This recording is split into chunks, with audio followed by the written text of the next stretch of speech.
bung ru sa chon sang ya thai ko na thang eng ne le pa ma chuang lo ma pathian sun ha na har na te nan te bom no kum khat ni te ne ma chuan ko ga do ni ni le pa chu ram pa sa tam tak ti mo sha ui si te wa ni do ni ni ka bo chian na va ni ka phati chu ka pe in ka thla ra swan na va ni ka tak sara chu ka pe do ni ni o mishim cha chu in ma in ti ko che ni le pa na pu chu e ni di ka ka ki ne ko mai na mai na ni ka tian ni na chu mai ro ka ka ke ni na ni le pe ti ko a tu ka cha ni le pa ni ka sa ka ni so so ko se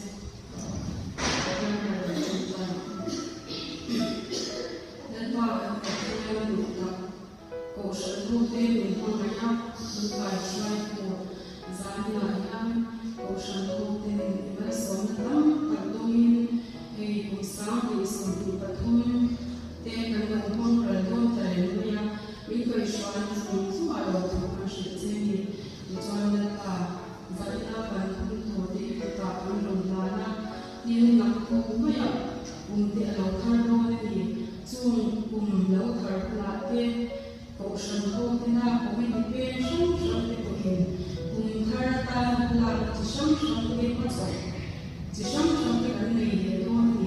chung mà để cho nên là của ông cha kia vấn đề dễ thì nó đủ để khi rồi muốn là không ai muốn là cả vấn thổ trước bên rồi trước bảo lên và mình mới sống ta cần riêng một cái thiên môn như là một cái đủ ra thì ta sẽ ta cái lòng cần của thì đủ riêng thì là của mình cần dùng đi lên cần dùng giống mình được quy đủ riêng thì phải số cái sao mình cần đi lên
nó hết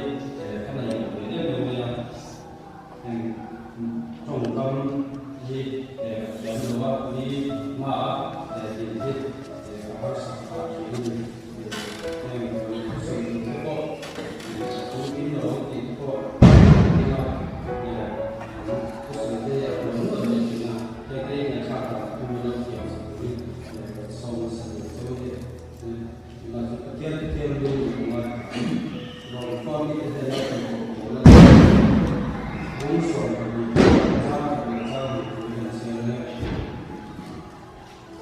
chút ít chuan ra tiêu và thiên không phải là vào thiên cô là những lệ thiên những lệ và thiên nó càng là tụ linh thì tất cả cho những bài nào và người ta chú những là một món nào thế là gì để có biết là thiên bổ sung các cái này lồng cả này sản phẩm thì nó chú những chiếc về thì là những điều đồ hay là đang làm giàu lâu đang làm giàu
tam cho han lo mai tai la san su mani ani tam ra kai cái mà đi là phải mà sáng thế mà chỉ đi đâu phải là tốt lắm ta làm gì sao lại đến cả tôi ra cái gì ta đến tốt cả thì hiện làm lại em cũng sáng thì xong thì đi là cái này cả điều là cần quân tới tổ đấy xem thật lại lắm là có mà chúng tôi xem thật rồi thật đi lại là vốn vốn cái gì đi trong cái đó thì các bạn sẽ đối đi xem thật là chú khơi lại cái này là xem thật là ai là cái này là xem thật là mà ni cái mà xem thì lại thì à કોઈ mỗi cái này mà ni chắc có gì là vậy số nó lắm là phải gì cái phải gì là vậy vì lắm là nó phải cố gắng vì lắm còn nói về cái mà ni thì nó phải là vậy thì anh nó nó cái là cái phần mồi nào cái bộ mồi nào nó sẽ là lắm là cái quá trình này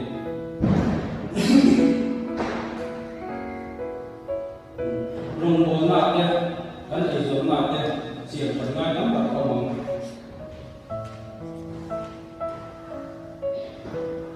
tôi xem các bộ phim của hôm nay tôi xem rằng này là một số những gió ama cái chuyện này là những bạn đã xem đi કોઈ mỗi cái này chuyện này là những bạn đã chỉ nghĩ chút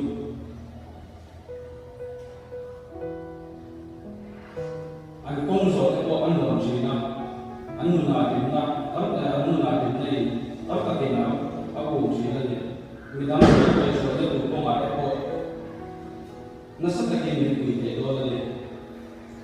in rong bộ nó cũng là để cho anh ta sáng này thì cần làm việc của nó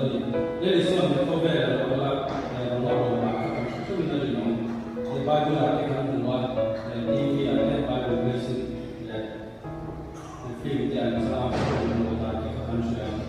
áp dụng một cái cũng áp dụng vào anh muốn sẽ tốt hơn cần dùng cho process khi ta cho sẽ tồn nó cần để phát triển nó chú bảo đi năm bạn này tu có ý có trong nó bộ cho ví dụ có sẽ thì anh muốn cần gì để nó tồn cho nên tồn từ đó anh tồn của mình tồn sẽ anh này là tác xa cần về đi cái mà đi cái gì mà cũng đủ cho rong buồn lại đi đánh phục tất cả cái đó đâu đi anh tiếng nghe tới liên tục anh nói là cái tác xa đi làm gì thì cái quay ngồi lại cái quay ngồi lên là cái đi là chia ra câu sản trực tiếp câu sản đi phô này nó cao như thì cái này là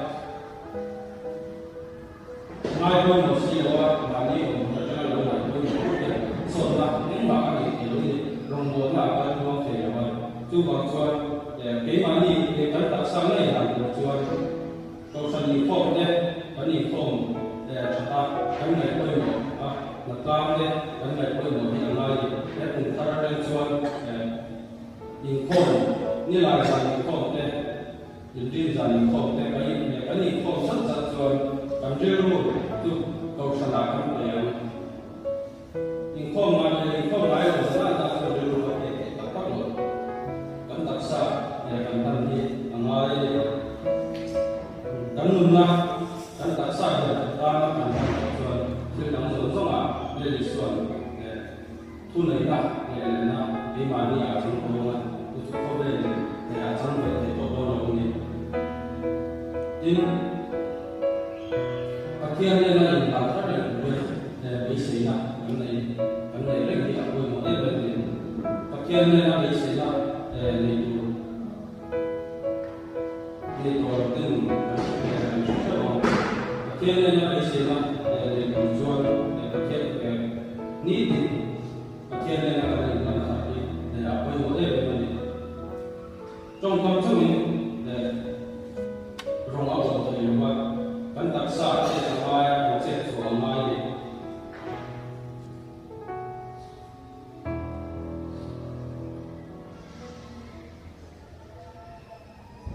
chơi sẽ là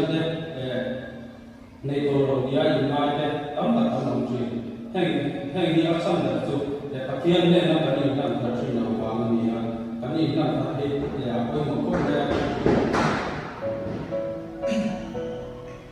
anh ấy làm thật sự là quá cần phải làm sẽ là quá tôi làm lại là làm đi cái này chuyện này bây giờ này mình sinh ra người xoay tôi này mình sinh ra người mình làm này cái này thì nó là cũng dần dần tiêu tôi thì là có sản cũng mình xem sản cũng thì mình xem là gì bây giờ là cái kia là mình lấy cái gì quay một con này rồi lâu và mà anh tập đi mà để cái một vào mà người lấy đồng thế anh không chỉ cái cái kia là bây giờ là mình rồi vào cái là chỉ là cái kia này là gì đó phát triển như thế, cứ bảo cho các thiên này là ní thì cái gì là thật ra, ama này là cái tủ là cái đặc sản này là bản địa để quay một, đây là vấn đề. Các thiên số là chút tiền mà đi người ta,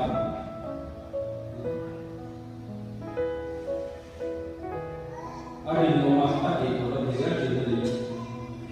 ở thế như thế. Cái mà đi ở đây sẽ là ông thì phát hiện là tôi cần giữ được cần tiền thì tôi nói với mình cái đặc sản này là chúng mình ở trong bản đồ đầu tiên là trồng trồng lại thì tôi nói với mình hết cùng thân cùng với cần trồng cùng lại thì mà biết ta có những phát hiện là cái gì cũng ông này là gì thì là cái đặc sản này là nên bản đồ của nó vì là vì mà thì sẽ so với phát hiện này là khi làm ra chuyện thì các cái sự kiện không như thế cũng có thể là rất là nhiều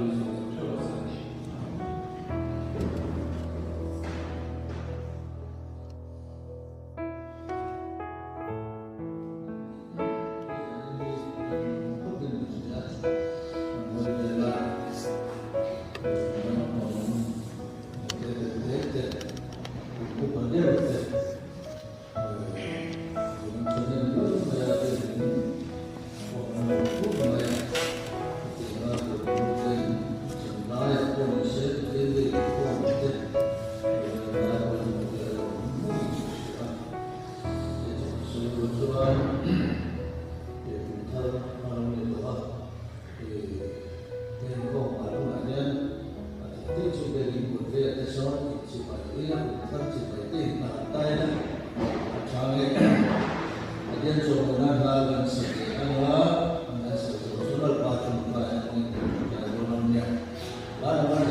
cho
네.